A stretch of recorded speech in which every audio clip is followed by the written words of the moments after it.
भारत में ऐसी कई नदियाँ हैं जिसका पौराणिक और धार्मिक महत्व है और जिसकी अपनी कुछ खासियतें हैं। उसी प्रकार ताप्ती नदी का भी हिंदू धर्म में बहुत महत्व है। ताप्ती नदी को हिंदू धर्म में सूर्य देव की पुत्री माना जाता है। ताप्ती नाम का अर्थ है तप से उत्पन्न। मान्यता है कि सूर्य देव ने अपनी आध्यात्मिक गर्मी को नियंत्रित करने के लिए अपनी शक्ति से ताप्ती का निर्माण किया। ये नदी जीवन और शीतलता का प्रतीक मानी जाती है। ताप्ती नदी का उल्लेख प्राचीन शास्त्रों और पुराणों में मिलता है। ताप्ती नदी का उल्लेख महाभारत और विभिन्न पुराणों में भी है। धार्मिक मान्यताओं के अनुसार इसके जल में स्नान करने से पापों का नाश होता है और आत्मा शुद्ध होती है। ताप्ती को ऐसी नदी माना जाता है जो मोक्ष प्रदान करती है। ताप्ती नदी में अस्थियां विसर्जन करने का विशेष महत्व है। ये माना जाता है कि इसमें अस्थि विसर्जन करने से आत्मा को मोक्ष की प्राप्ति होती है। इसके अलावा ये भी कहा जाता है कि ताप्ती नदी में अस्थि विसर्जन करने से अस्थियां गल जाती हैं, जिस कारण कई लोग अपने परिजनों का अस्थि विसर्जन यहीं आकर करते हैं।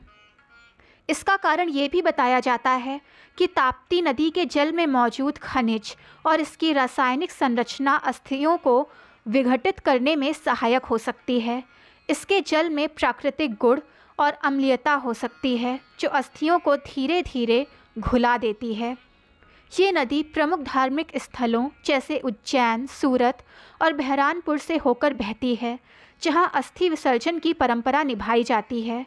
ताप्ती नदी के किनारे कई प्रसिद्ध तीर्थ स्थल और मंदिर हैं, जैसे सूरत में स्थित ताप्तेश्वर मंदिर। इन स्थानों पर भगवान शिव और देवी ताप्ती की पूजा होती है। ताप्ती नदी के किनारे मकर संक्रांति, कार्तिक पूर्णिमा और अन्य पवित्र त्योहारों पर स्नान का विशेष महत्व होता है। इन दिनों पर भक्तगण बड़ी संख्या में ताप्ती के घाटों पर एकत्रित होकर पूजा और अर्चना करते हैं।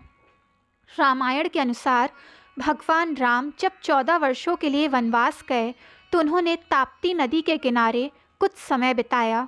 भगवान राम ने ताप्ती नदी के पास स्थित वन क्षेत्रों में तपस्वियों और ऋषियों के साथ संवाद किए। इन क्षेत्रों में उन्होंने कई धार्मिक अनुष्ठान किए। ताप्ती का पवित्र जल उनके लिए आध्यात्मिक साधना और ध्यान का एक साधन बना।